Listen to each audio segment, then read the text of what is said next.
Olá a todos, malta, e sejam bem-vindos a mais um fantástico episódio do podcast Motores no Sofá. Eu sou o Gonçalo. E eu sou o Luís. Como habitualmente prometemos que esta conversa não seja um sprint, mas também não é um endurance. Fiquem connosco, malta.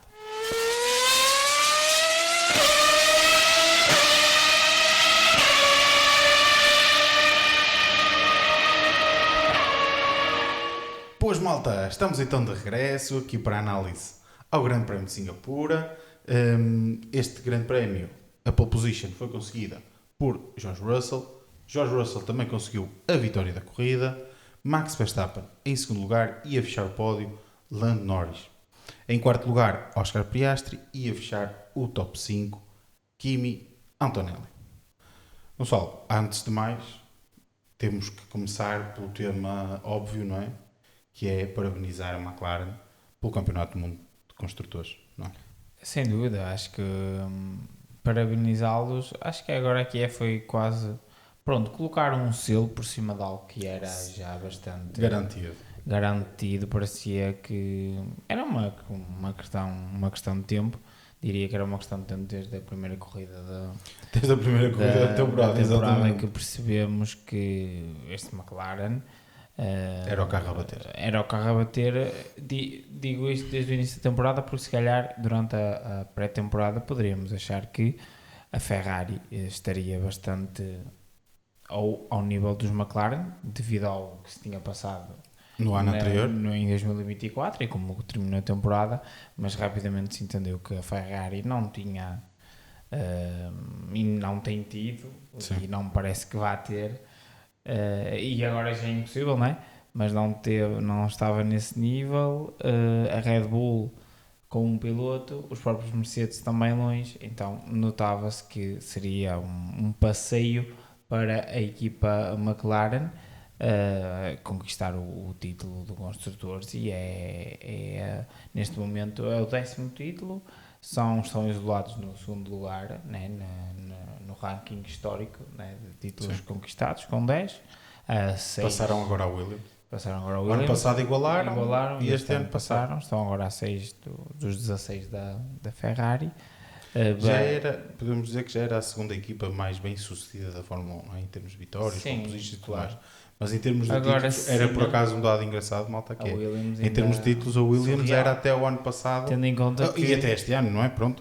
Mas até o ano passado era mesmo a segunda isolada em termos de títulos. Tendo em conta que a Williams não está na luta pelos lugares cimeiros, será difícil rebater isto. Se calhar. Sim. Não é, diria. Isso diz muito da trajetória da Williams nos anos 80 e 90. Pois é isso. E a forma como a Williams dominou uma era da Fórmula 1. Exatamente. E foi uma isso. Não, várias até. Se calhar é a última, não é se calhar, ou então, depende do ponto de vista, mas da história e da antigamente é a última garagista, não é? Sim, da Fórmula 1, se calhar podemos dizer que a Red Bull é uma nova garagista, se calhar mais próxima, mas muito diferente. De uma forma totalmente diferente, sim, lá está, daquelas garagistas que nós conhecemos e que são, se calhar, peça fulcral no automobilismo. Esses são os últimos, mas voltando aqui ao mais importante, que é a McLaren. Que é a McLaren. É um trabalho, eu acho que é formidável. Sim, o carro e igualam aqui a Red Bull como o recorde, digamos rápido, assim, não é bem o mais rápido, é com mais antecedência. Exatamente. Sim. Aqui com 6 corridas. 6 corridas que faltam ao fim de 18 títulos, e eu acho que eles penso que ainda podem atingir o recorde de pontos, que acho que é da Mercedes. É provável que de 2020, acho eu, e tudo, é provável. Mas acho que eles têm de fazer bastantes 1-2. Acho, não tenho ideia, nem tenho números, mas acho que têm de fazer bastantes pontos. Porque e estas duas corridas, certeza que penalizaram bastante três corridas penalizaram bastante esse atingir, mas efetivamente parabenizar a McLaren, sobretudo pelo trabalho que fez fora de pista, ou seja, pela forma como conseguiu entregar um carro espetacular aos seus pilotos. E se formos pensar que o Campeonato de Construtores atribui o título ao melhor carro, não é? Está bem entregue. No que toca à melhor equipa, se calhar, eu achei que sim. no que toca à melhor equipa, se calhar podemos ter aqui algumas coisas a falar sobre a Depende McLaren. do que é que tu consideras que é uma equipa. Se tu estiveres a falar que temos A equipa é tudo. uma equipa... A equipa é tudo. Não É só carro. certo, É os engenheiros que fazem o carro, é os engenheiros que estão na pista, são os estrategistas, são os pilotos, é tudo. Não é isso que eu quero dizer. O que eu estou a dizer é, se me perguntar se a equipa é uma equipa de engenheiros, eu acho que o carro está bem entregue. Se a equipa que tu falas é uma equipa de corredores, de racing, se calhar não é a McLaren a melhor equipa racing no momento, não é? Se calhar Sim, a Red Bull é mais eu não digo uma bem assim, racing team, digo enquanto mais... que a McLaren é uma engineering team. Sim. Aqui utilizando... Eu digo mais no sentido de, quando digo equipa, estava a falar mais no sentido de... A operacionalização. Sim, do género, ou seja, Mas acho no que que isso toca também, ao carro. mas acho que o que eu acabei de dizer também envolve isso. Influencia isso, sim, talvez. Mas acho que É um trabalho no que toca a formidável. Eles há 2 anos atrás estavam... Exatamente. Há 2 anos e meio atrás estavam em último em Miami, a anos-luz do primeiro, a anos-luz mesmo, e não estavam assim tão perto dos pontos quanto isso. Exatamente. Não era propriamente, era um carro mesmo péssimo. Eles próprios Não tem sabiam outro disso. nome. Não tem outro nome. E a trajetória, eu acho que é algo como antes nunca foi visto na Fórmula 1 e se calhar se eles têm abordagens diferentes no campeonato do ano passado, já estaríamos aqui a falar não só de 2 títulos de construtores, mas já também teria se calhar um título de pilotos. Consoante aquilo que estavas agora a comentar, mas isso são outras conversas. Outras conversas. Em relação à construção do carro em si, e é isso que nós estamos aqui a falar, que o Campeonato do Mundo de Construtores é um feito espetacular e eu acho que toda a equipa em Woking tem que estar e de parabéns. E é pela segunda vez consecutiva uma equipa cliente a ganhar o campeonato. Podemos argumentar que é uma equipa cliente diferente, não é? sim, podemos argumentar não que é a bem... Red Bull também seria uma equipa cliente, mas não é verdade, não é? Sim. Na altura não. A Red Bull Renault, não é? Na altura a Renault era a equipa principal. Era... Não era a Lotus que era a equipa principal. Exato, a Red Bull é que era a equipa principal da Renault, portanto é uma questão diferente. Mais tarde a Red Bull ganha com a Honda, portanto, como equipa oficial da Honda. Portanto, de há muito tempo para cá a primeira equipa cliente a ganhar um campeonato do mundo. Eu só queria deixar mais uma nota que cliente de motores, malta, é nesse sentido. Acho que há 2 figuras muito importantes nestes títulos, que é o Stella e o Zek. Sim. Acho que eu não estava à espera que o Stella fosse vir a ser se calhar um tão bom time principal. Sim. Eu não estava à espera, mas acho que ele consegue colocar bastante harmonia. Parece-me que lá está, tendo em conta o Racing Team, podemos ter aqui algumas questões, mas em termos da operacionalização dos engenheiros, acho que é uma pessoa fantástica. Acho que tem muito desta performance da McLaren é fruto da operacionalização que ele conseguiu incorporar nos engenheiros e por aí fora. Eu acho que ele é bastante bom nisso. Em relação à parte do racing é diferente. E depois o Zek, que escolheu as pessoas certas, acima de tudo, e conseguiu reconstruir a McLaren numa altura em que estava com bastante dificuldade financeira. E acho que também, e esse aí foi o ponto principal, não é? A McLaren não conseguiria ir buscar os engenheiros que foi buscar à Red Bull e à própria Mercedes, principalmente. Foram aí que eles foram buscar grande parte dos engenheiros. Se o Zek não tivesse intervido e feito um tão bom trabalho e resgatado a McLaren para uma situação tão saudável, e acho que e outro fator que eu queria aqui comentar, tendo em conta até outras equipas que nós temos visto, principalmente a Ferrari. Bastante curioso que, se repararmos, as equipas que têm tido sucesso na Fórmula 1, os seus CEOs são também homens das corridas. E depois tens a Ferrari, que o CEO não é um CEO de corrida, é diria aqui um engravatado, porque assim diremos. Eu acho que isso é curioso. Toto Wolff, Mas quando te estou a referes falar ao do Toto CEO, Wolff, estás estou a a falar de falar, quem? Da Ferrari. estou a falar do Benedito Vinha, acima de tudo, e do Sim, neste mas, momento, e mas do a Ferrari não podes comparar dessa forma. está-me a Porque, faltar por o nome exemplo, do sim, porque repara, John Elkann. na realidade não é comparável, porque Eu sei, mas eu só não é estou, comparável, o que eu porque estou na a dizer realidade é quem o manda Stella, na equipa é Frederic Vasseur, não é? sim, mas quem manda na equipa também é o Stella. Sim, E o Stella mas se fores por responde, aí, e o Stella responde ao CEO Zac Brown, ok? certo, E o Zac Brown responde depois ao board exatamente, neste caso a maior parte é do fundo do Bahrein, não é? sim. Do Bahrein. Depois tens o Toto, que é proprietário de parte Sim, da aí é um equipa. bocadinho diferente. Sim, mas é. Mas não era antes, sim, Mas era. não, entendes? Sim. E depois tens tínhamos o Warner Uhum. e agora o Logan aqui também Sim, penso que é entrou CEO e mesmo, team é principal. CEO e team principal.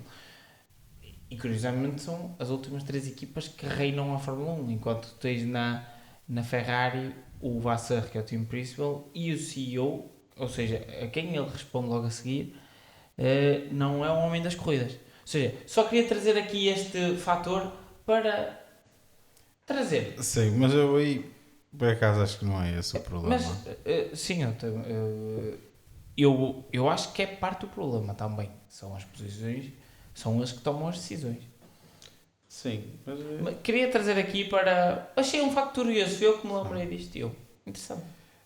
Mas sim, mas antes, e avançando para a corrida, mas não queria deixar de dizê-lo também, tu acabaste de dizer que acho mesmo que Zac Brown é o grande responsável por isto. Foi ele que chegou à equipa numa altura em que a equipa enfrentava muitas dificuldades. A parceria com a Honda não tinha sido bem sucedida de todo, continuava sem ser bem sucedida. Acabavam por ter na altura um Fernando Alonso muito abalado com toda essa situação. Depois disto, um Covid que abalou drasticamente as contas da McLaren, que já não eram famosas depois de que a Honda abandonou, porque a Honda pagava praticamente toda a operação e havia muito poucos patrocínios na altura no carro da McLaren.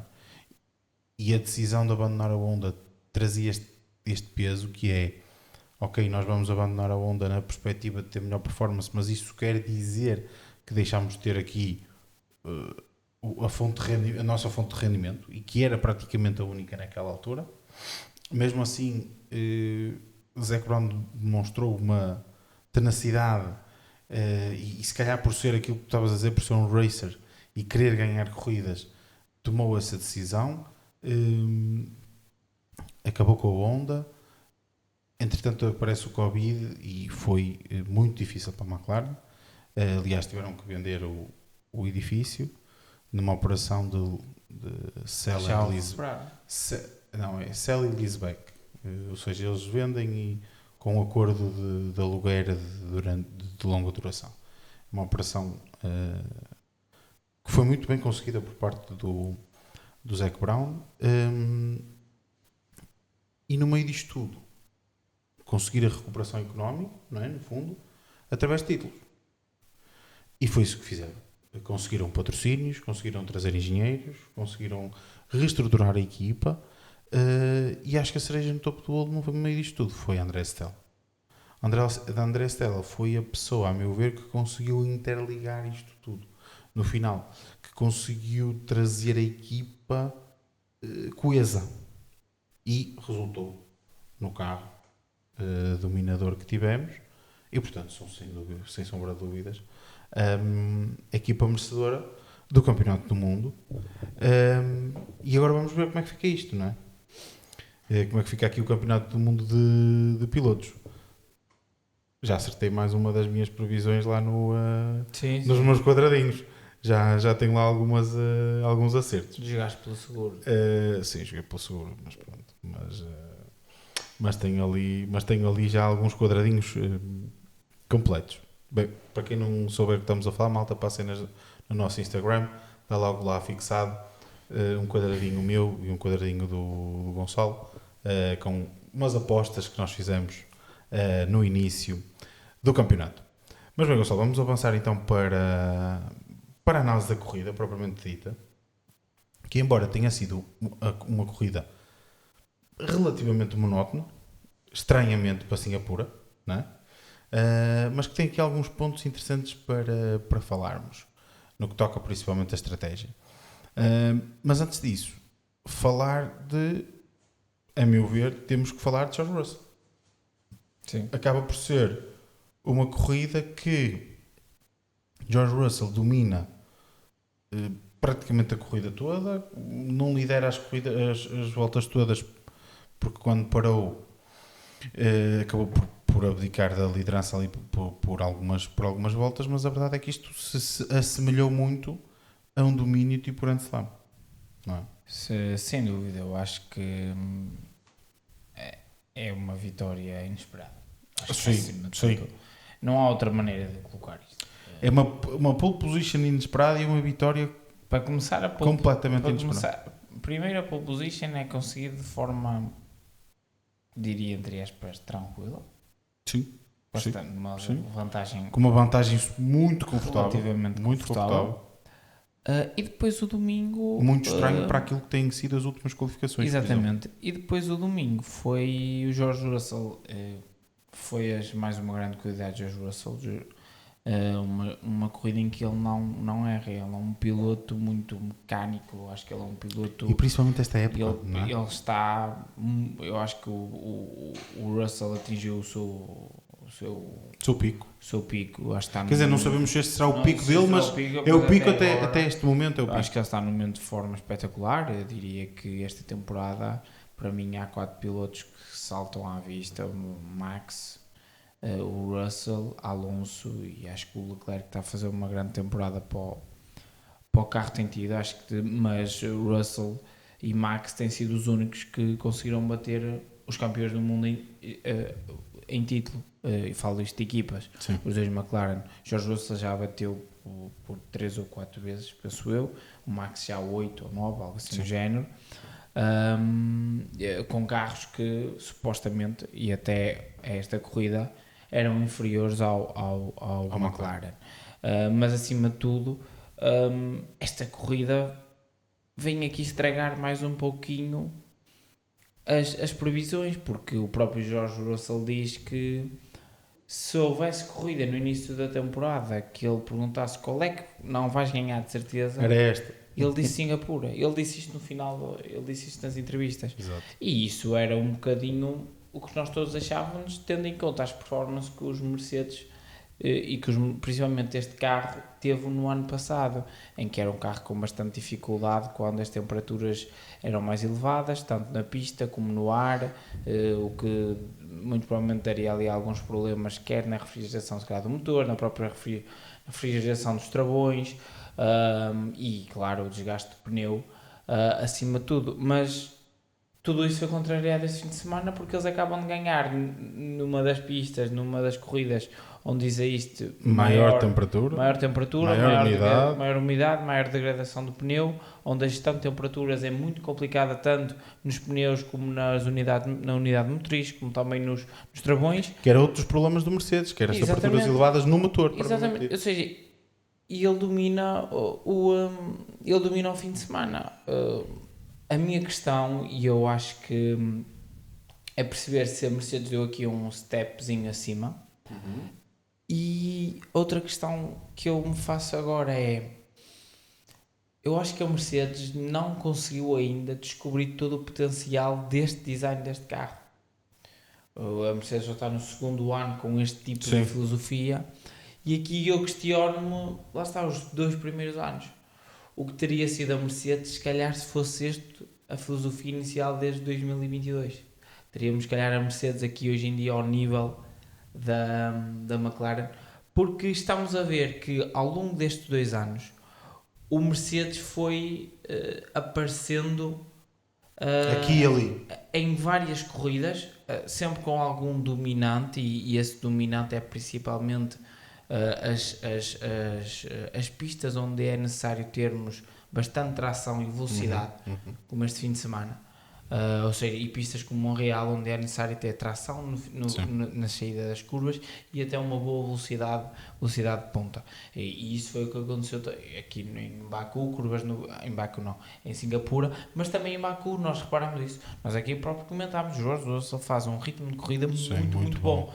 E lá está, o primeiro setor de Baku e o terceiro é tração. É um setor muito parecido com a pista de Singapura, ou seja, já aqui teríamos um indício. A questão é que ninguém acreditava que eles iriam conseguir gerir os pneus da forma que geriram e por aí fora. Eu acho que essa é a grande surpresa. Eu não diria que a surpresa é a performance do carro no layout da pista, porque acho que o layout conjuga bem com o Mercedes, que é a tração e velocidade. Mas é a questão da temperatura. Para mim é a questão da temperatura dos pneus e unidade motriz, e leva isto para um nível acima. E só para terminar aquilo que eu estava a dizer, eu fico aqui bastante curioso. Eu acho que se calhar este Mercedes é efetivamente um bom carro, é um carro que tem potencial para ser explorado. A questão é que a Mercedes chegou a lutar. É ele. Não sei. Sim, é provável que... E isso, desculpa, só mesmo para terminar, perceber agora, porque até o próprio Charles Leclerc comentou isso depois quando estava a comentar o final da sua corrida e os problemas que a Ferrari tem tido e que não têm conseguido, eles evoluíram sim, mas evoluíram muito pouco e não têm sido conseguido recuperar até ao nível da McLaren, que era algo que eles esperavam ao longo do ano, mas que a Red Bull já o atingiu e a própria Mercedes este fim de semana o atingiu. Leclerc diz isto, a minha questão é, foi uma circunstância, foi o one-off deste Mercedes e as Mercedes vão desaparecer e voltarão em Las Vegas só, ou teremos Mercedes até o final do campeonato? Eu não vou arriscar aqui a previsões. Não, eu acho que teremos este Mercedes mais, acredito eu que mais vezes, ainda até ao final da temporada. Acredito mais Las Vegas. Eu acho que Las Vegas estão lá. Dúvida. Acho que estarão lá. Por exemplo, o Brasil vejo dificuldades. É muito mais fluido o circuito. Muito menos tracionado. Mas eu acho que, e passando aqui um bocadinho à questão da corrida, tudo o que disseste eu concordo. Mas eu acho que George Russell tem aqui duas razões pela sua vitória. Uma boa parte da sua vitória é conseguida no sábado, porque conseguiu fazer uma volta de qualificação incrível e sem dúvida muito melhor que os demais. Mais um fim de semana em que na hora certa ele aparece. A Fórmula 1, sim, a Fórmula 1 neste regulamento e este ano principalmente é uma corrida, é um campeonato que se tem decidido muito no sábado. No sábado, não sim. A evidenciar cada vez mais as dificuldades de ultrapassagem. Mas eu acho que ele ganha a corrida no sábado porque a Red Bull a perde no domingo. Ou seja, o que é que eu quero dizer com isto? A Red Bull tentou, sim, e bem, é uma das razões que eu tenho defendido a Red Bull. A Red Bull, aliás, fizemos-lo aqui no podcast. Eu tenho defendido, tenho gostado de ver a Red Bull a fazer isto, que é tentar algo diferente, tentar fazer coisas diferentes. Exato. E nesta tentativa de fazer algo diferente, Max Verstappen sai de macios para tentar tracionar melhor e, portanto, passar à frente de George Russell na primeira curva. Lá está, evidenciando daquilo que tu disseste, que é, se eles tivessem conseguido passar à frente, aliás, nós vimos isso, Lando Norris esteve sempre, parecia estar sempre um bocadinho mais rápido que o Max Verstappen, mas não passou. Principalmente no final do segundo mas a verdade é que não conseguiu passar. E a Red Bull pensou isso, jogou com isso e tentou sair de macios e assim passar George Russell no início. A verdade é que não o consegue e revelou-se os macios, o pneu a não ter no primeiro stint. Max Verstappen foi, sem sombra de dúvidas, além de George Russell ter feito um primeiro stint, devo dizer-se, acho que o Russell muito bom, muito bom. Aliou-se a isto o facto de efetivamente os macios não serem o pneu a ter, e isso deu no primeiro stint a George Russell uma vantagem confortável para gerir para a frente. Veja-se, Max Verstappen, quando para fazer a sua paragem, Russell tinha quase 10 segundos de vantagem para ele. Portanto, uma vantagem aqui boa para ser gerida. O Max, pois é esse o ponto, ou seja, o Max parou mais cedo, porque também estava de macios. A verdade é que quando o Russell parou, 7 voltas mais cedo. sim, quando o Russell parou e saiu, já só tinha 3 segundos, ponto 7, se não me falha a memória, de vantagem. Quer isto dizer... E continua a diminuir. E continua Até a diminuir aos numa fase 2.2. inicial. Exatamente. Ou 2.2. seja, quer isto dizer que Max Verstappen parecia mais rápido que George Russell. E não... Se tivessem tido... Por exemplo, olhando agora, claro que isto é fácil, fazer o Totobola à segunda-feira, passando aqui a publicidade, não é? É sempre mais fácil. Mas, olhando agora, eu diria que Max Verstappen teria tido mais oportunidades de passar George Russell undercut. numa situação de pneus iguais, de estratégia semelhante, por causa do undercut. Não acredito que tivesse muitas possibilidades de passar em pista. Não. Mas o undercut teria funcionado. Até porque nós sabemos muito bem da forma como Max Verstappen consegue colocar voltas de entrada e de saída. E certamente, pronto, não vamos aqui dizer que teria passado, porque o Russell também iria fazer certamente tudo o que estava ao seu alcance. Mas eu, acima de tudo... Mas eu acredito, sinceramente, acredito que se Max Verstappen tem saído de pneus médios e feito a mesma estratégia de George Russell, provavelmente teria lutado pela vitória. Assim não lutou. Nós podemos dizer que Max Verstappen não lutou pela vitória. Max Verstappen passou a corrida a defender-se de Lando Norris.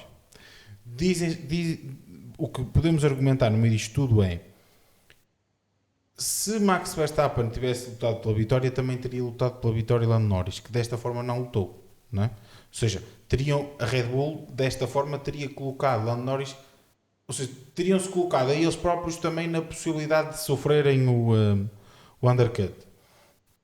Que aqui, estando numa estratégia diferente, sim, mas como estavam numa estratégia diferente, mas o Max tem sempre posição em pista. Sim, é isso. Mas o que eu quero dizer é que, estando numa estratégia diferente, estiveram menos expostos ao undercut, porque pararam muito mais cedo e portanto, podiam estar numa situação mais frágil no final da corrida, mas sairiam praticamente, a não ser que a McLaren tivesse feito o undercut, que agora olhando para trás, se calhar faria mais sentido, tivesse tentado fazer o undercut assim que a Red Bull parasse. Mas como a Red Bull estava de macios e eles estavam de médios, eu percebo também a ideia da McLaren, que é: vamos rodar mais tempo, não é? Usufruir dos nossos médios e depois sim colocar duros. E isso deixou a Red Bull livre do undercut por parte ou overcut por parte da McLaren. Portanto, eu acredito que há aqui estes dois grandes chavões que contribuíram para a vitória de George Russell. O sábado, que faz um sábado incrível, aliás, eu sou sincero, para mim o Russell apareceu do nada. Sim. Eu, quando vejo o Russell a fazer a volta que ele fez em qualificação, na Q3 principalmente, eu digo: onde é que apareceu aqui George Russell na equação? Mas a verdade é que faz uma volta excelente. Portanto, este é o primeiro ponto e o primeiro chavão para a vitória de George Russell. E a seguir é esta questão da escolha, se calhar menos boa, mas que eu compreendo a razão do porquê, por parte da Red Bull. Sim, olha, só 2 pontos aqui para complementar, que a luta pela vitória e também pelo pódio, e avançarmos para o tema do podcast. Eu tenho uma dúvida, que é o porquê da escolha de macios. Eu acho que pode ter sido eles querem ser agressivos e ganhar a posição em pista, ou então eles não tinham outra hipótese de não ir porque estavam no lado da pista mais sujo e tinha acabado de chover. Se tu fores ver o arranque, quem começou do lado do Verstappen, todos perderam posição, menos o Verstappen, na grelha de partida. Quem começou do lado sujo, do lado que tinha menos borracha, porque depois também tinha chovido. É um bom ponto, não tinha pensado nisso. E eu acho que eles foram também com os macios porque sentiram que poderiam perder posições em pista. E foram nesse sentido e iam viver. E além disso, teriam aquela chance de se calhar com o macios ainda conseguimos ganhar a posição ao Russell. Se não conseguimos, vamos ter de viver com aquilo que nos der. Exatamente. E vamos ter de ir até ao fim. Fico aqui com esta É um bom dúvida. ponto. É capaz de ter sido até um misto das duas coisas, não é? É isso, e depois é sobreviver. E foi isso que o Max. Se ganharmos as posições, top. Estamos em primeiro, em princípio, vamos ganhar a corrida. Exato. Se tudo correr bem. Se não, é sobreviver e tentar trazer o máximo de pontos para casa. E o Max faz uma grande corrida, mesmo com as questões de balance que teve e por aí fora. Ele depois faz um início de segundo stint com os duros brutal. Depois comete o erro.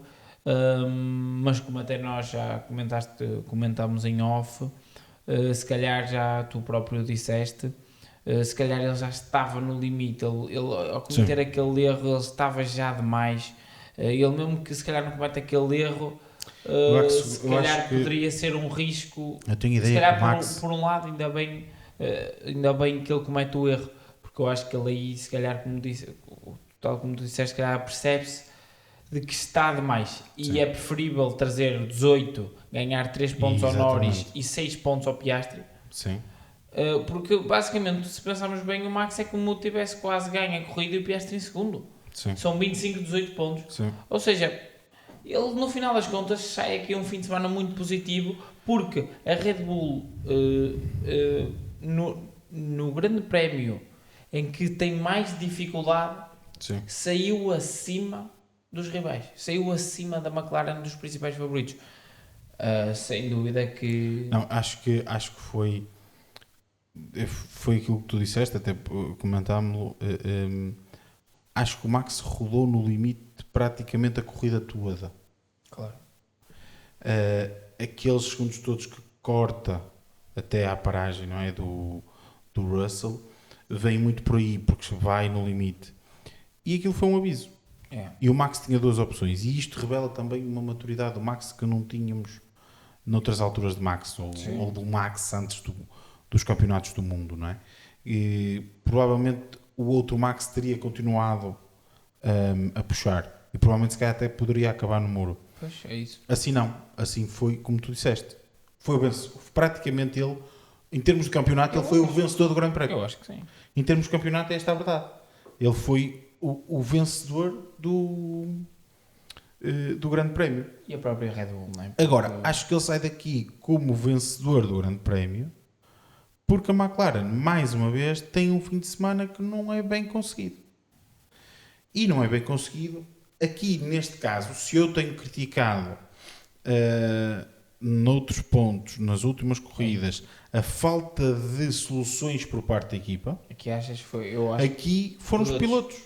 Os pilotos tiveram um fim de semana que não estiveram bem de todo.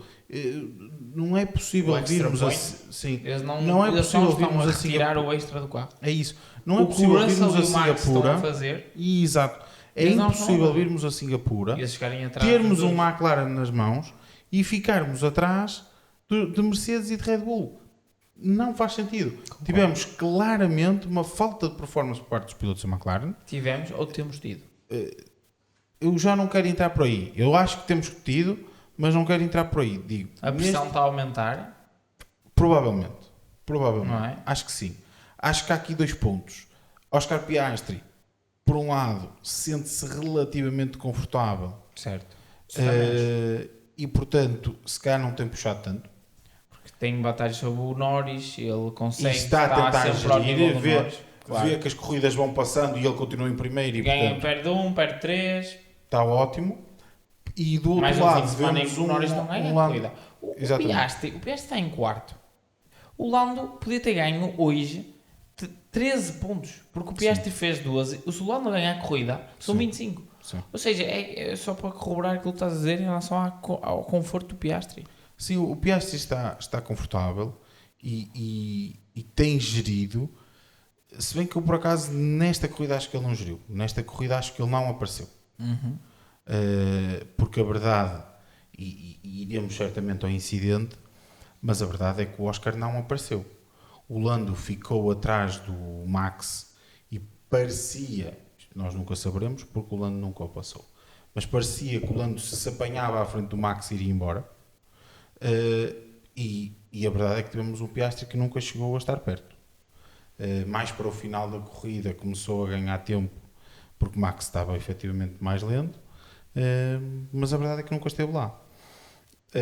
Portanto, aqui não sei se foi gerir, se foi efetivamente uma falta de ritmo, mas Piastri pode-se dar ao luxo destas faltas de ritmo.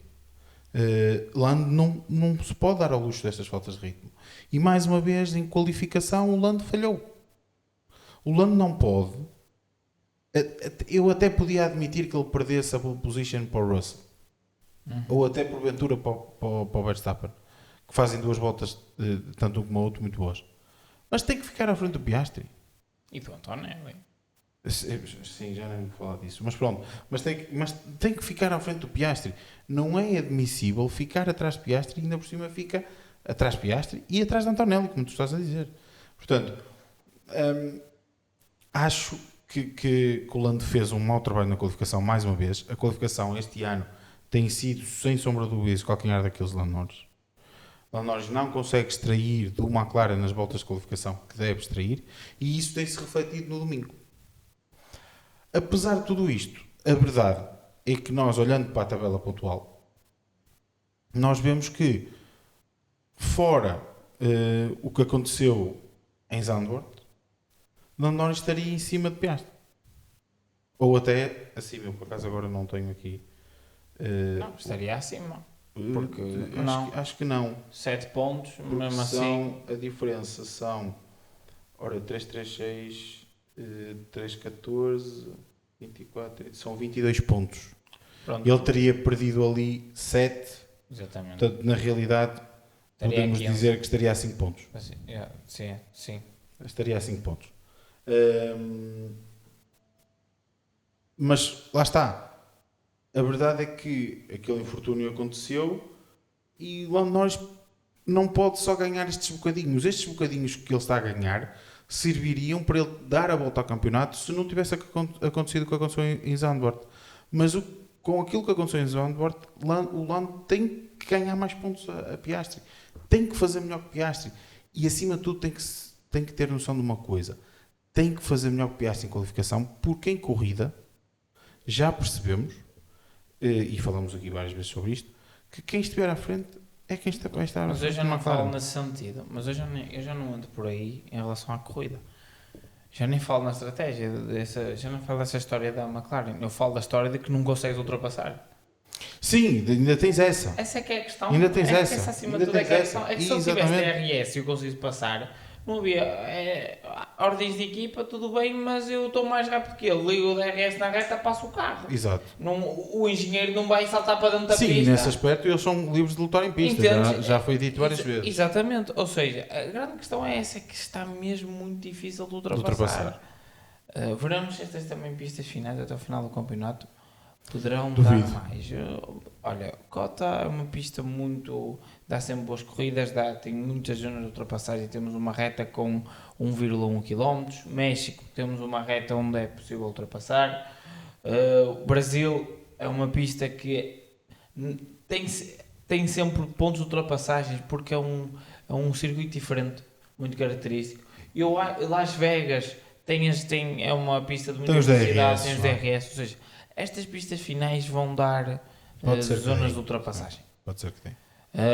E nesse sentido, acho que isso vai ser importante, quer para as oportunidades de Lando, quer mesmo para as oportunidades de Max Verstappen. Claro. Porque com aquilo que tem acontecido, e se por exemplo a Mercedes começa a ser também ela aqui uma possibilidade, não diria necessariamente de lutar pela vitória, mas de lutar pelos lugares cimeiros e de pódio, pode também ela roubar aqui pontos preciosos a diferentes pilotos, entre eles Piastri e Norris. Essa é que é a grande questão, e daí eu ter trazido, e quando falei da Mercedes, falar de se eles vão continuar com esta senda. Sim. Porque eu acho que temos um Red Bull que vai lutar por todas as melhorou bastante. Vai lutar por todas as vitórias da final do campeonato. Esta é a minha opinião. porque a grande dúvida era se o Red Bull se a performance A tem partir do momento tido... em que o Red Bull aqui Está tem uma ao boa nível- performance, Exatamente. vai lutar Essa pelas que era vitórias. a grande questão, e aqui confirmou-se que eles deram sim um salto bastante importante no desenvolvimento do carro, e já não é um carro muito direcionado para um tipo de circuito. E aqui a questão agora é o Mercedes, porque se tivermos agora aqui um Mercedes a entrar no meio da luta, é totalmente diferente termos Max, Norris e Piastri a lutarem do primeiro ao terceiro lugar, ou seja, existe uma diferença de 10 pontos Exato. por grande prémio, ou então ter mais um George Russell e por vezes até uma boa corrida de um Kimi Antonelli. Sim. E é totalmente diferente do Max ficar em primeiro e ganhar 25 pontos e o Piastri ficar em quinto e ganhar 10 pontos. São 15 pontos. Exatamente. Num espaço de 2 corridas, um primeiro e um quinto, são 30 pontos. Ou seja, vamos ter aqui a Mercedes, daí eu ter trazido, porque eu acho que a Mercedes também pode ser aqui um pouquinho um player. Aliás, eu diria que a Mercedes, veremos. para as hipóteses de Lando, é um bocadinho diferente. Mas para as hipóteses de Max Verstappen, a Mercedes tem que ser um player. Sim, sem dúvida. Ou melhor, não tem de ser, mas se for, É necessário. para É efetivamente ser necessário real, eu acho que é Porque necessário. senão é preciso que, É muito difícil. que o Max Ou ganhe como muitas o Piastri corridas. tem um azar. Exatamente. Já não é preciso, que eu acho a DNFs, mas é necessário que o Max ganhe cerca de 5, 10, 6 corridas até ao fim. Exato. E uma conjunção de fatores muito, muito concretas. E acho que isso é bastante difícil. Daí lá está, aquilo que nós falámos, o Piastri está relativamente confortável, eu sou-te sincero. E eu acho que uma vitória do Piastri pode ser fatal no campeonato, eu acho. Sim, eu sou-te muito sincero. E isto se calhar já antecipando. A entrada agora aqui da Red Bull como player e da própria também a própria Mercedes, acho que lá está. Para nós eu acho que vai ser bastante interessante, porque eu acho que a luta na McLaren vai aquecer bastante, mas... Principalmente tendo em conta que o campeonato de construtores já está fechado. Exatamente, mas acho que prejudica, Já aqueceu. entre aspas, para nós é bom, porque eu acho que vamos ter luta por vitórias e por aí fora, não só os dois pilotos da McLaren, mas o Lando Norris é que fica aqui um bocadinho atrás, porque está atrás no campeonato. Sim, claro. E eu acho que essa é que é a grande questão, e é totalmente diferente ficar em segundo e em terceiro, que é 18, 15 pontos, são 3, mas a cena é que a diferença para o primeiro é 25 para 18, são 7. É totalmente diferente, tu ganhas a corrida, não ganhas a corrida.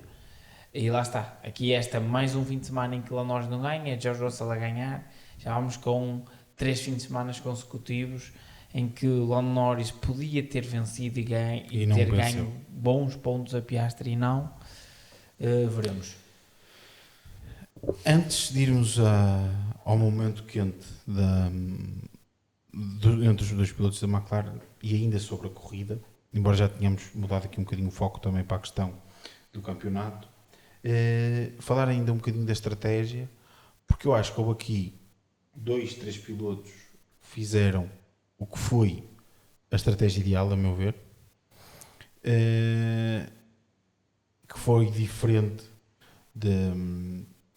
do que os pilotos da frente fizeram, mas que eu acho que era a estratégia ideal, e eu gostava de saber se tu concordas comigo em relação a isso, que foi a estratégia realizada, por exemplo, por Carlos Sainz, que acaba por ficar em 10º lugar depois de ter saído essencialmente do último, acho que foi 18º, se não me salva a memória, mas essencialmente era o último piloto parado na grelha partida, que foi ter começado duros e no ou médios, exatamente, e no final ter feito 10 voltas de macios com um ritmo frenético comparado com os pilotos que o rodeavam.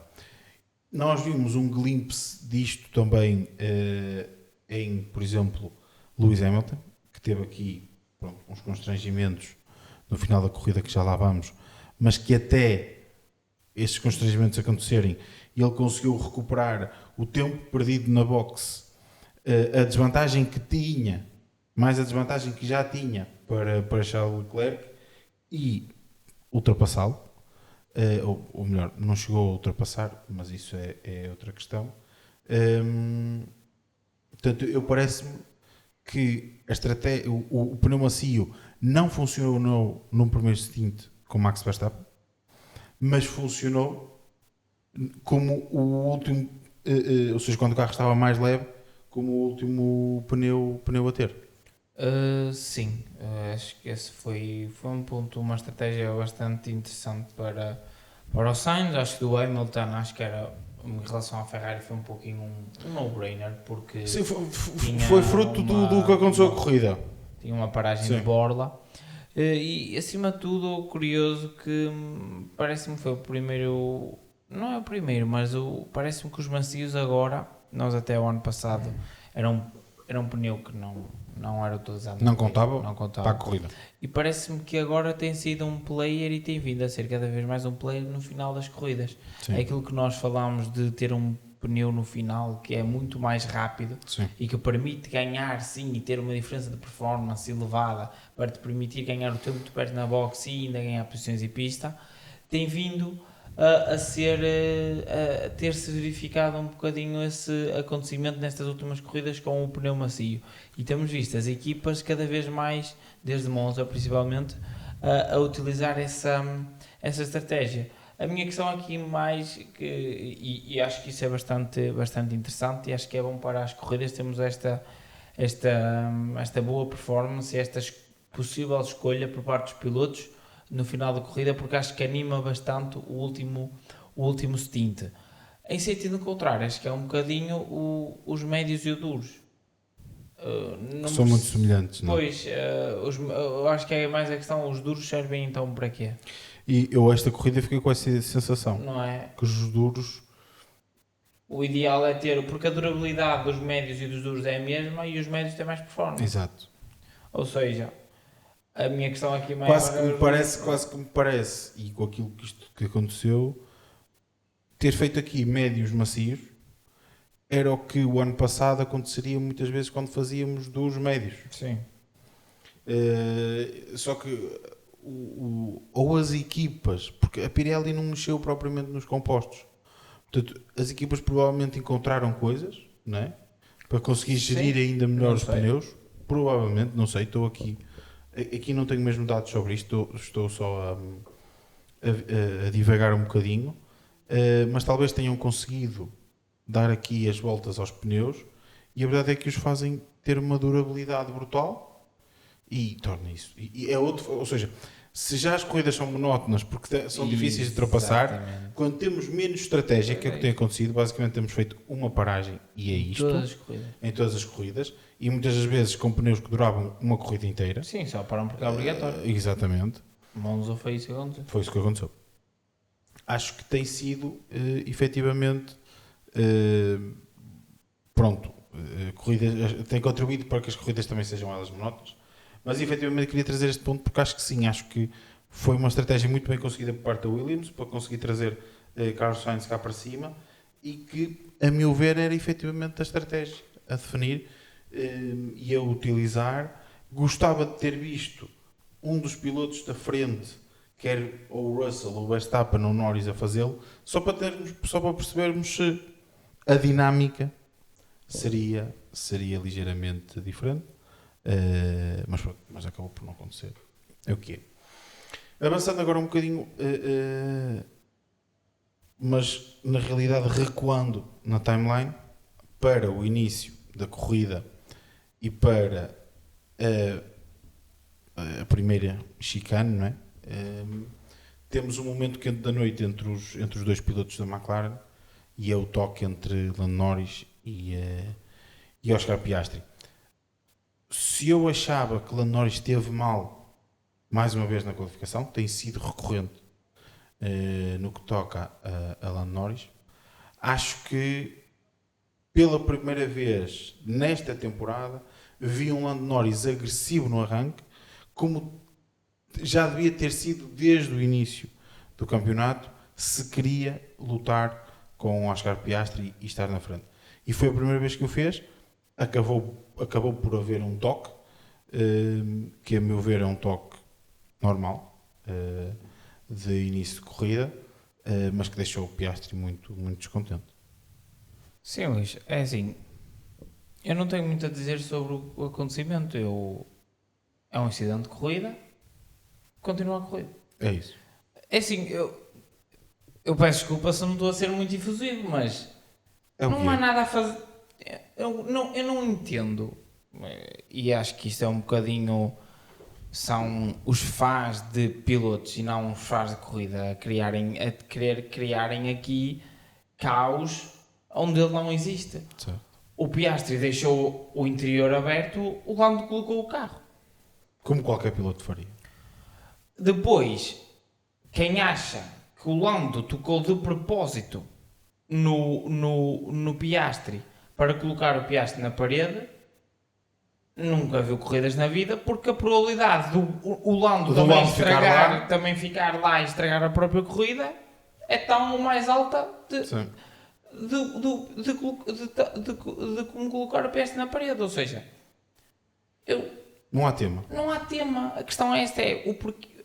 Há tantos outros temas interessantes para falar sobre a Fórmula 1. Exato. E nós perdemos tempo em tentar criar o caos onde ele não existe. Eu acho que acima de tudo é isso. Mas achas é a minha opinião. E agora eu acho que tão simples é que aconteceu foi que o Piastri estava por fora, na trajetória que faz, não fecha o interior da curva e o Lando Norris tem a abertura e coloca o carro. Exatamente. Pronto, o que é que acontece depois aqui? Ele aproxima-se, no momento em que se está a aproximar, estamos no início da partida, ele está-se a aproximar do carro da traseira do Max, perde o apoio aerodinâmico, claro que perde ali um pouquinho a frente, bate com o carro tanto na traseira do Max e depois também bate de lado no carro. Nota-se que é um bocadinho descompensado. Fica descompensado. Para tentar efetivamente colocar o carro naquele gap que o Piastri deixou aberto. Exatamente.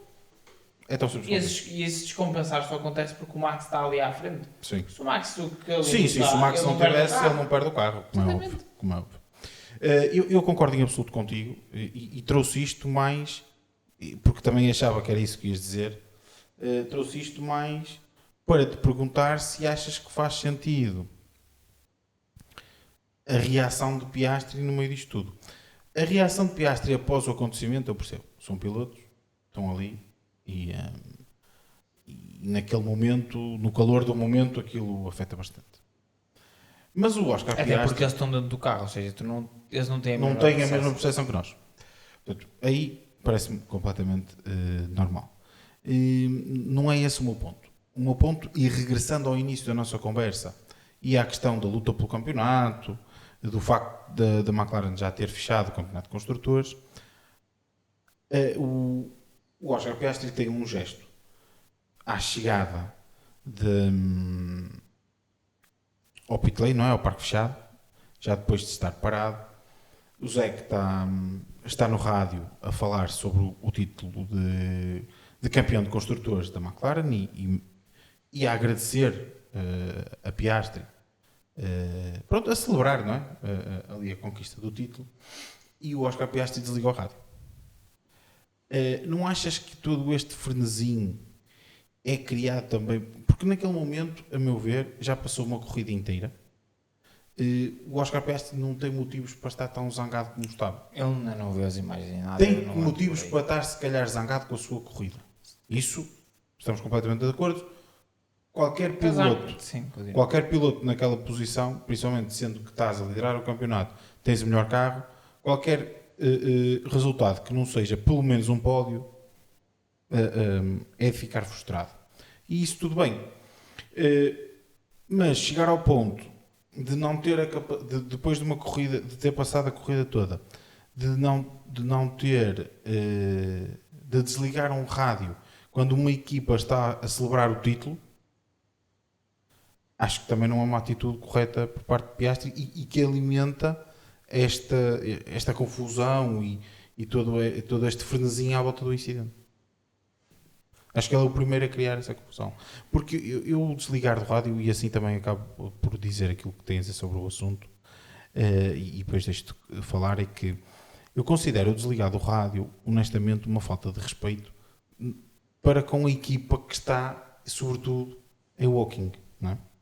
O carro é realizado por eles,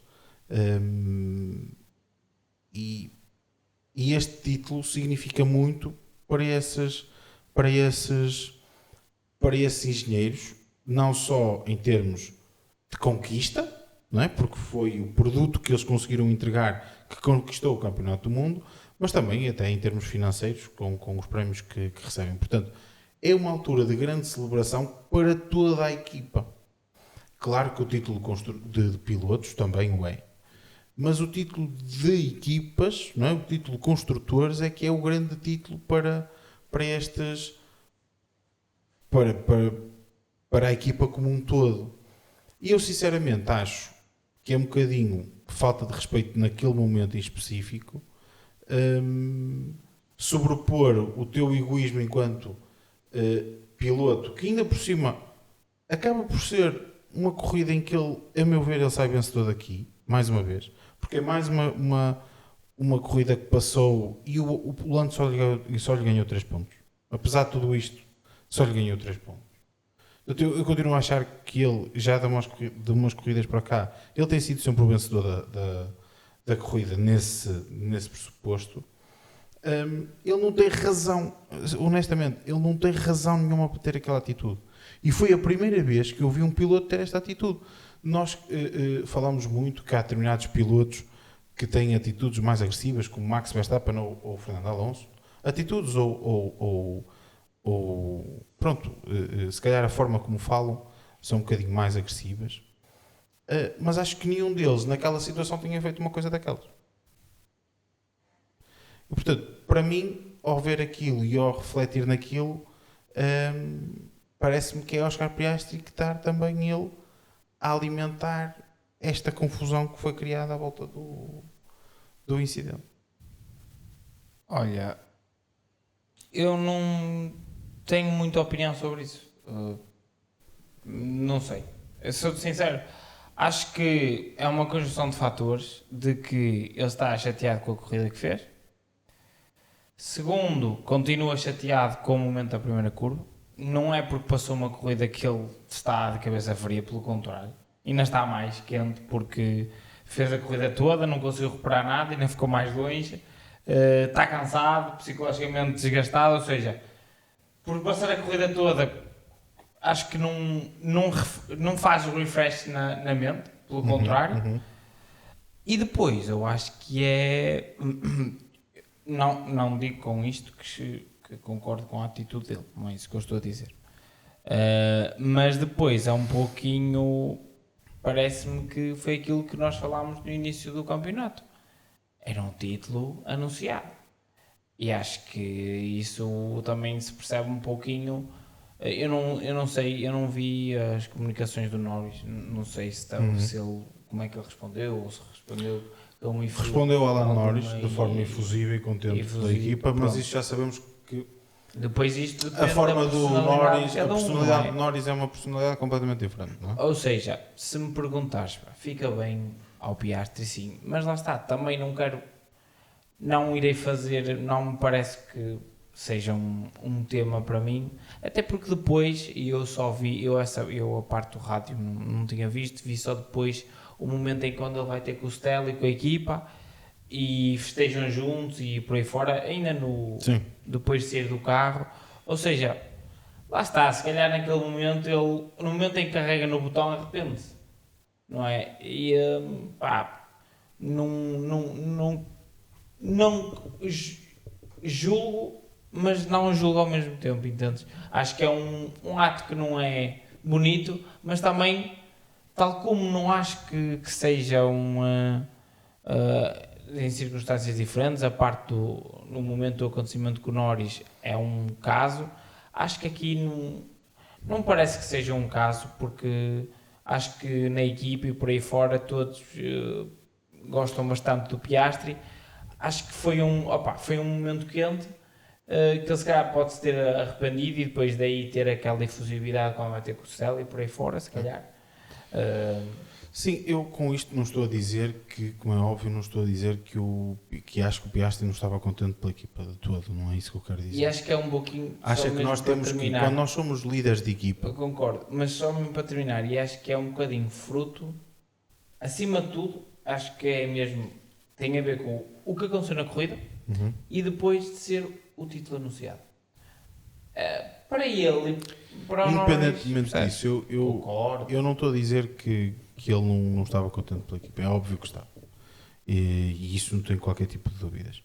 Mas tu, quando és um piloto que estás ali para ser o líder de equipa e para, numa situação em que o carro não é aquilo que o McLaren é hoje, tens que conseguir envolver a equipa e trazer a equipa para ti, enquanto piloto líder de uma equipa, não podes ter atitudes como esta. Tens de ter atitudes de trazer a equipa para ti e unir a equipa, um bocadinho aquilo que nós falámos que o Stella conseguiu fazer quando chegou a Team Principal. E eu condeno a ação um bocadinho por aqui. Acho que foi... Sinto que é um bocadinho uma falta de respeito para toda a equipa, e sinto que se fosse engenheiro da McLaren, claro, obviamente que isto não define se tu vais deixar de gostar de um piloto ou não, mas fazia-me comichão, certamente me faria comichão, e pronto, não queria deixar de trazer isto para aqui, porque acho que colmata um bocadinho isto que nós temos, que falamos há pouco da luta pelo título e do Max se calhar poder entrar aqui na equação, até porque a McLaren concluiu hoje a conquista do título. Vamos ver se alguma coisa muda aqui no que toca até àquilo que temos vindo a falar de estratégias e tudo mais. Mas bem, ainda antes de avançarmos aqui para a nossa rubrica habitual, eu tinha aqui um tema para falar que tem a ver com o Hamilton.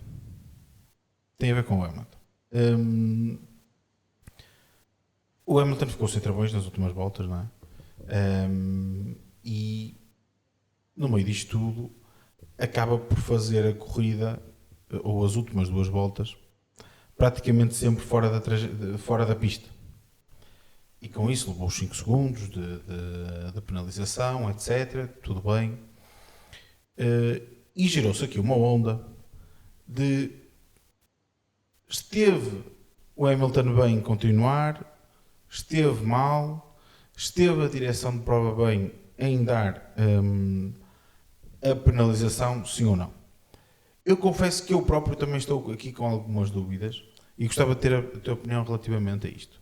Porque nós estamos sempre a dizer que queremos ver, por exemplo, falamos muito dos tempos em que o Senna, se for preciso, acabava a corrida sem gasolina, não é? A puxar o carro até à meta. Falamos muito da corrida em que o Hamilton acabou com 3 pneus, não é? E portanto estamos sempre a falar destas coisas. E depois, quando acontece um acontecimento como este, reclamamos que não é seguro. Com isto o que eu quero dizer é: achas que Hamilton esteve bem em continuar? O Hamilton é no-brainer continuar. Está a 2 voltas do fim, vai tentar terminar a corrida. A questão não é essa. Acho que qualquer piloto está sentado no carro quer terminar a corrida. Sim, mas fez bem em partir logo do pressuposto que podia cortar as curvas todas. Eu acho que ele nem pensou nisso. Eu acho que ele estão... A questão é essa, é que nós estamos a avaliar em situações totalmente... Percebe? Estávamos em circunstâncias muito diferentes. Eu acho que ele, eu estando no lugar dele, eu queria terminar a corrida. Seja cortar caminho ou não, eu ia tentar fazer o máximo possível para tentar parar o carro nas curvas. Opa, e tentava acabar a corrida. Agora, se tu me disseres assim, e eu acho que isto é a maneira como eu penso que os pilotos são e como eu, se fosse piloto, queria ser. Eu, se fosse piloto, corretíssimo, queria acabar a corrida. Agora, se avaliarmos a parte da direção, eu acho que aqui das duas uma. Ou a direção de corrida tem de indicar que ele tem de parar o carro. Certo. E aí, por causa de questões de segurança, e eu aí concordo, só porque nós estamos de ver um piloto a acabar a corrida sem gasolina e que espetáculo, não é porque um piloto sem travões em 300 km por hora vai ser fixe. Mas se ele bater na parede e morrer, claro. Ai meu Deus, não é? Ou seja, acho que o espetáculo não deve ser isso. O espetáculo não é eu acabar a corrida em 3 rodas. Exato.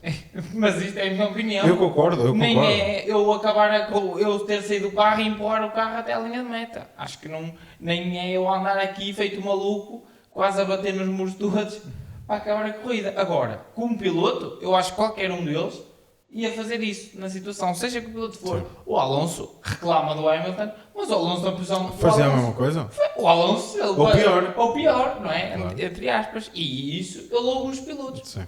Agora, a minha questão é, tendo em conta as questões de segurança, eu acho que neste caso, a direção de corrida, se apercebe que ele está naquele momento de falha tão grande como se nota que está. Ele não tinha travões mesmo. Ele não tinha diz mesmo que, travões. ele diz que o pedal de travão Estava a fundo. Eu já estive a ver a telemetria. Ele não tem E ele não a tem 2 travões. voltas do fim já andava sem travões. Sim. Ou seja, a direção de corrida teve aqui um espaço de tempo para entender se ele, Para lhe dar uma se ele black and estava white segurança flag. ou não. E eu acho que aqui é que a direção de corrida esteve mal, não porque o Hamilton é que esteve mal, é porque não é seguro mesmo para o próprio Hamilton. Sim. Não é para os outros pilotos. É porque ele está numa pista a 300 km por hora com muros. Claro. Ou seja, Com muros ou sem muros, a questão com era a muros ou mesma. sem muros, não é? É um perigo. Ou seja, neste caso aqui eu acho que a direção de corrida é que tem que estar mais atenta. E até porque eu acho que a penalização nem faz sentido. Aqui a questão é ser desqualificação.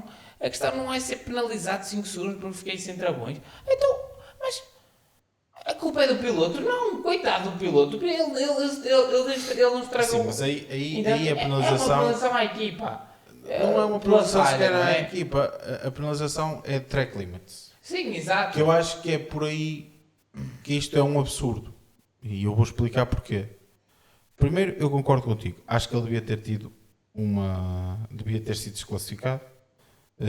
Desclassificado, digo, devia ter sido indicado que tinha que parar o carro, por questões de segurança. Exatamente.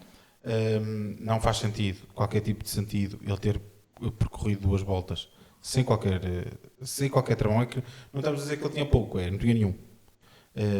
Quer dizer, tem a regeneração do carro e tal, mas... Tinha ferro.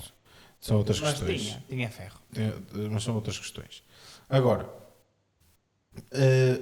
a verdade é que ele acaba por fazer 2 voltas em que não respeita em momento algum a pista. Mas aí a penalização está bem.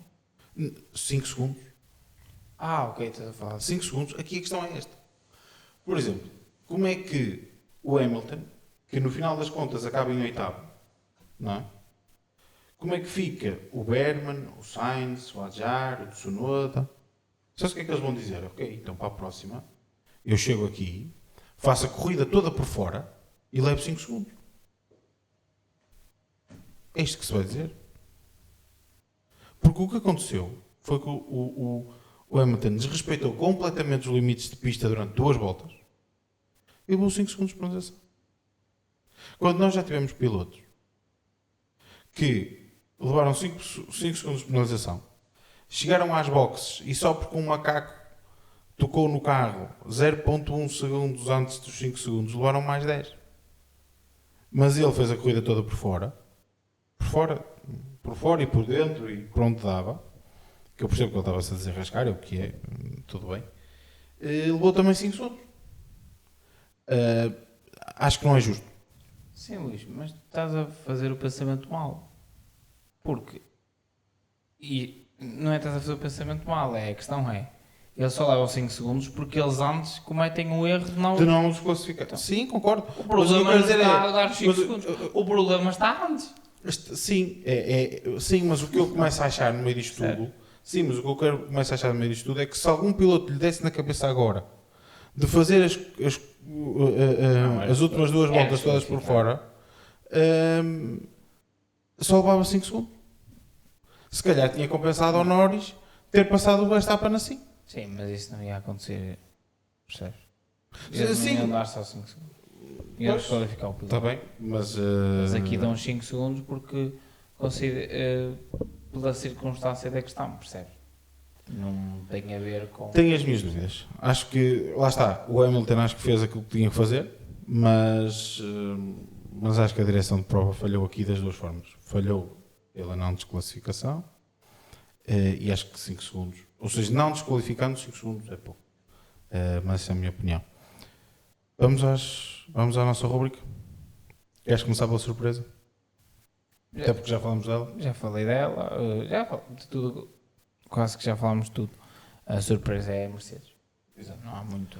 Eu acabo por trazer aqui uma surpresa um bocadinho diferente, mas também é muito rápido. Eu coloquei como surpresa aqui Aston Martin / Fernando Alonso, mais no sentido em que no sábado vi uma Aston Martin muito mais apagada comparativamente com o que tínhamos visto na sexta-feira, e foi a primeira vez que eu vi a Aston Martin a voltar a recuperar. Nunca tínhamos visto isto na Aston Martin, e já não é a primeira vez que falamos aqui da Aston Martin, de pontos positivos que nos parecem estar a acontecer comparativamente com o que é o histórico da equipa. E isto, a meu ver, são boas indicações para o que poderá vir para 2026, não só com um carro melhor, mas também com uma equipa que seja ela melhor. E Alonso, não há muito a dizer, foi claramente o melhor piloto dos outros. A Aston Martin falhou na paragem com 10 segundos e mesmo assim ele voltou a ser o melhor dos outros. Portanto, acaba por ser a minha surpresa do fim de semana. Sim. Confirmação, já disse a confirmação, mas volto a repetir, é Red Bull. Exato. Porque no fim de semana mais difícil do calendário para eles, saem à frente do rival. Verdade. E do carro que supostamente deveria dominar. Sim. Acho que essa é a grande sobre tudo isso. A minha confirmação acaba por ser Carlos Sainz, porque depois do pódio em Baku foi o clique. Conseguimos, acho que sim, porque vimos uma Williams que foi desclassificada no sábado, mas mesmo assim a Williams deu uma boa estratégia a Sainz, finalmente. Costuma ser geralmente ao contrário. E o Sainz acabou também ele por entregar uma boa performance e mesmo assim chegar aqui a 10º lugar com um pontinho. Acho que acima de tudo agora sim foi a primeira smooth operation dele. Sim. A do fim de semana passado não foi. Esta foi uma smooth operation. Essa foi mesmo. O estilo de corrida e como ele ganhou os pontos foi uma smooth operation. Desilusão, Gonçalo. Olha, a desilusão já tem sido desilusão várias vezes, mas continua a ser. É a Ferrari. Nós acho que até qualquer dia poderemos fazer um podcast sobre todos os problemas. Só sobre a Ferrari. Porque não está nada famoso. Upgrades que trouxeram tornaram-se downgrades ou então estagnação do próprio carro, não resolveram os problemas, se calhar evidenciou-se outros. Acima de tudo tem um carro que tem pouca, que não consegue gerar não consegue gerar a carga aerodinâmica suficiente e depois anda aqui a ter riscos para que consiga extrair performance, desde andar com o carro muito baixo, que leva a um desgaste excessivo do patinho, a utilizar os brake ducts, ou seja, a refrigeração, né, as zonas de refrigeração de travões super pequenos no fim de semana como Singapura. O que é que isso poderia correr de mal? Notou-se. Não é? Mas isto tudo, depois a dificuldade acima de tudo isto tem sido feito no sentido de tentarem colocar temperatura nos pneus, porque é um dos grandes problemas do Ferrari. Eles têm de fazer isto porque eles não conseguem colocar temperatura nos pneus e se eles não fazem isto, eles não conseguem lutar por passar da qualificação 1. Este é um bocadinho o estado da Ferrari, pelo que eu tenho lido e pesquisado um pouquinho mais.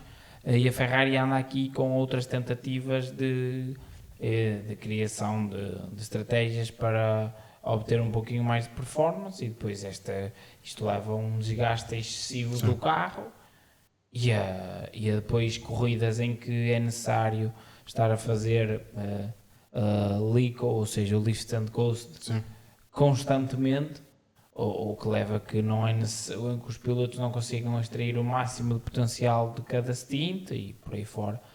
E outros problemas, mas um resumo a isto, é a Ferrari. Sim, para mim a desilusão também é a Ferrari, tu resumiste bem, a única coisa que tenho a acrescentar é, acho que a Ferrari já devia ter tomado a iniciativa de dizer nós falhamos e não devíamos ter construído um carro novo, devíamos ter melhorado o carro do ano passado.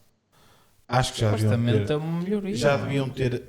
Não, este carro é um carro construído de novo de raiz. Mas a Para filoso- supostamente. A filosofia é a mesma. Sim, mas é diferente. Para quem sabe a filosofia. Sabemos que é diferente e a prova que é diferente é que o McLaren este ano está melhor e o Ferrari está pior. E o Ferrari o ano passado era o pior,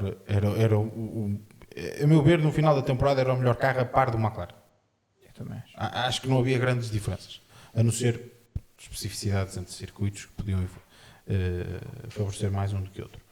Portanto, acho que a Ferrari a única coisa que, o mínimo que podia fazer para os seus fãs era reconhecer efetivamente, olha, erramos, não devíamos ter feito isto. Mas é, mais uma vez, eu sou sincero, acho que esta era a única oportunidade que a Ferrari tinha efetivamente de ganhar uma corrida. Não vejo a Ferrari. A não ser que aconteça, pronto, alguma circunstância em alguma corrida, como safety cars e alguma sorte à mistura, não vejo a Ferrari ganhar uma corrida até o final da temporada. Gonçalo, vamos às apostas e desta vez ficamos os dois em branco. Não é? Desta vez foi mesmo totalmente ao lado aqui as nossas apostas.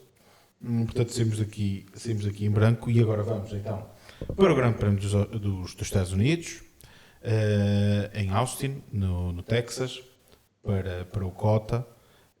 Uma corrida que eu particularmente gosto. A corrida, digo, o circuito. Para Particularmente gosto muito do circuito. O melhor da temporada. Sim, gosto muito Para do circuito, o ambiente, tudo junto. Acho que é um dos melhores grandes prémios da temporada. Queres começar pelas apostas? Posso começar. Eu, pole position e vitória Max Verstappen. Bom ponto. É já. Ora, Max a vencer. Segundo lugar. E depois vou pôr Lando Norris e Piastri. Muito bem. Max a vencer. Em segundo. Lando em segundo, não é? Sim, sim. Eu acho que é em terceiro. Olha. É um bocado aqui jogar pelo seguro e ao mesmo tempo animar ainda mais a luta do campeonato. Eu, sinceramente, tenho um take que eu já ando a achar há algum tempo, que o Max vai selar o campeonato nos Estados Unidos. O Max não, o Oscar. E portanto eu acredito que... Sabes que passou-me pela cabeça que a pole position ia colocar Piastri, por acaso. Portanto eu vou colocar como pole position Oscar Piastri. Por um lado espero que tenhas razão, para nos dar aqui um bocadinho mais de luta pelo campeonato, porque acho que no momento em que Oscar Piastri ganhe mais uma corrida, o campeonato vai ficar mais ou menos Vai resolvido. depender quando essa corrida vai surgir. Sim. Se for agora, Agora, muda o espectro. até por causa do otimismo. Do Se continuar assim até nas próximas 3, 4 corridas o Piastri não ganhar, é totalmente diferente. Agora, se ele ganha o próximo fim de semana, próximo, daqui a 15 dias. Sim, vou colocar depois em segundo lugar Lando Norris Ok, então e Max. achas que a McLaren Sim. vai estar acima? Ok. Acho porque já são muitas corridas em que vamos o McLaren abaixo. Eu acho que não foi a McLaren, eu acho que o Max deu um step Não, up e eu quando acho que os pilotos da McLaren estão a Mas tem agora uma semaninha de pausa, acho que vai fazer. também tiveram agora. Acho que vai fazer diferença. Vamos ver. Se bem que este circuito é ainda mais favorável ao McLaren, porque é curvas, tem bastantes curvas de alta, temos uma reta de média e alta velocidade. Temos ali um segundo setor. Sim, mas o primeiro setor, se o McLaren... O primeiro setor há de ser McLaren. Se o McLaren não coloca uma décima ao Red Bull no primeiro setor, acho que eu não fiquei muito famoso. Mas... Vamos ver. Portanto, resumindo, Max a fazer a pole position e a vencer com Lando em segundo e Oscar em terceiro é a aposta do Gonçalo. Eu acabo por apostar em Oscar Piastri em fazer a pole e a vitória, com Lando Norris em segundo lugar e Max em terceiro. Bem, malta, esta foi a nossa análise aqui ao Grande Prémio de Singapura. Esperamos que tenham gostado. Mais uma vez, referimos, sigam-nos nas nossas redes sociais, partilhem o episódio, vejam os episódios anteriores também das nossas análises e, se não for antes, aqui estaremos para nós o Grande Prémio dos Estados Unidos. Boa semana, malta. Boa semana, malta.